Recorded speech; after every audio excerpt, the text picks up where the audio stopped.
Jesus no Lar. Autor espiritual, Neio Lúcio. Psicografia, Francisco Cândido Xavier. Lição 1. O culto cristão no lar. Povoara-se o firmamento de estrelas, dentro da noite prateada de luar, quando o Senhor, instalado provisoriamente em casa de Pedro, tomou os sagrados escritos e, como se quisesse imprimir novo rumo à conversação que se fizera improdutiva e menos edificante, falou com bondade. Simão, que faz o pescador quando se dirige para o mercado com os frutos de cada dia? O apóstolo pensou alguns momentos e respondeu hesitante: Mestre, naturalmente escolhemos os melhores peixes. Ninguém compra os resíduos da pesca. Jesus sorriu e perguntou de novo: E o oleiro? Que faz para atender à tarefa a que se propõe? Certamente, Senhor, redarguiu o pescador intrigado. Modela o barro, imprimindo-lhe a forma que deseja. O amigo celeste, de olhar compassivo e fulgurante, insistiu. E como procede o carpinteiro para alcançar o trabalho que pretende? O interlocutor, muito simples, informou sem vacilar. Lavrará a madeira, usará a enxó e o serrote, o martelo e o formão. De outro modo, não aperfeiçoará a peça bruta. Calou-se Jesus por alguns instantes e aduziu. Assim também é o lar diante do mundo. O berço doméstico é a primeira escola e o primeiro templo da alma. A casa do homem é a legítima exportadora de caracteres para a vida comum. Se o negociante seleciona a mercadoria, se o marceneiro não consegue fazer um barco sem afeiçoar a madeira aos seus propósitos, como esperar uma comunidade segura e tranquila sem que o lar se aperfeiçoe?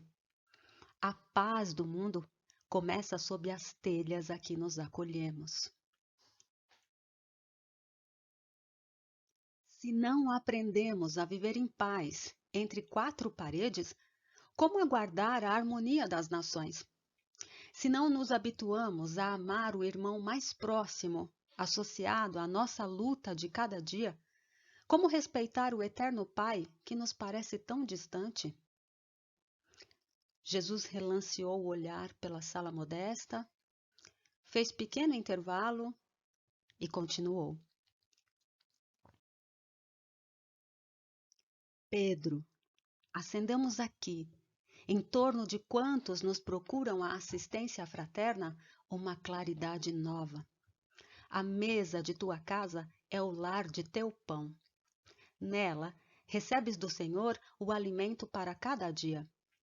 Por que não instalar ao redor dela a sementeira da felicidade e da paz na conversação e no pensamento? O Pai, que nos dá o trigo para o celeiro por meio do solo, envia-nos a luz pelo céu. Se a claridade é a expansão dos raios que a constituem, a fartura começa no grão. Em razão disso, o Evangelho não foi iniciado sobre a multidão, mas sim no singelo domicílio dos pastores e dos animais. Simão Pedro fitou no mestre os olhos humildes e lúcidos, e como não encontrasse palavras adequadas para explicar-se, murmurou, tímido: Mestre, seja feito como desejas. Então Jesus, convidando os familiares do apóstolo à palestra edificante e à meditação elevada, desenrolou os escritos da sabedoria e abriu na terra o primeiro culto cristão no lar. O berço doméstico é a primeira escola e o primeiro templo da alma. A casa do homem é a legítima exportadora de caracteres para a vida comum.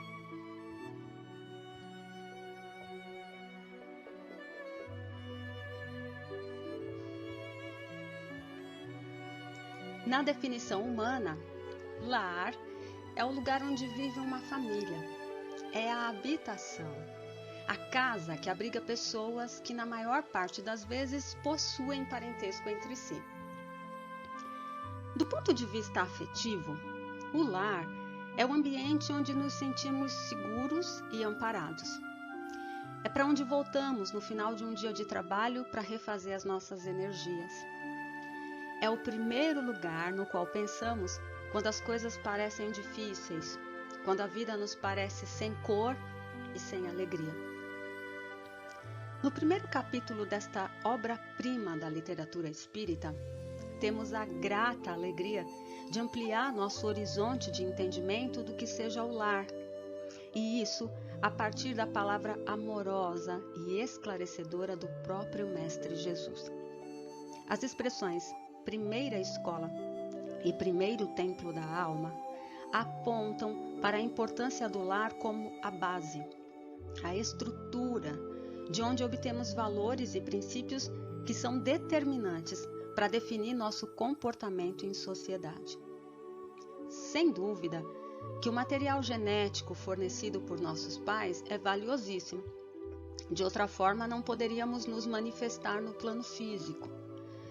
Contudo, há que se salientar que, para além da biologia, devemos aos nossos pais e responsáveis todo um arcabouço afetivo, emocional, material, cultural e moral, que não pode ser qualificado pela nossa quantidade de cromossomos. Muito mais do que homens e mulheres, somos espíritos. Espíritos vivenciando uma experiência na matéria com um propósito bem específico, a evolução. Antes de sermos filhos de Maria e João, somos filhos de Deus. Aquele Deus que os espíritos superiores definem como a inteligência suprema do universo. E este Deus, como Pai zeloso e amoroso que é, só desejando o bem dos seus filhos, os matricula na escola da vida.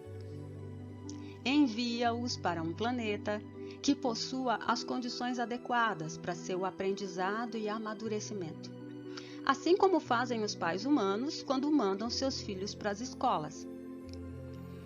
Para compreender esse conceito, tomemos como exemplo a seguinte situação. Durante anos, um pai poupa dinheiro para, assim que seu filho atingir a idade adequada, enviá-lo para estudar em outro país, no qual há a melhor escola na área de formação daquele jovem. Certamente que antes de propiciar a viagem, os pais do rapaz se cercarão de vários cuidados. A primeira coisa que farão é se assegurar de que seu filho seja recebido por uma boa família, formada por pessoas que estejam dispostas a oferecer as condições adequadas para que ele cumpra o seu objetivo. De modo análogo, Deus nos envia, a nós, espíritos, seus filhos amados, para um lar terreno, na expectativa e na confiança de que debaixo daquele teto possamos receber as mais importantes lições da nossa vida.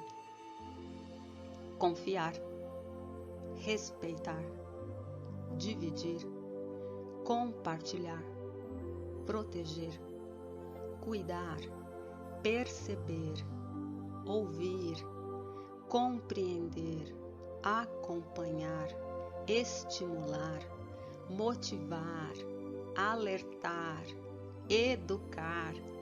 São verbos cujo significado aprendemos dentro de casa.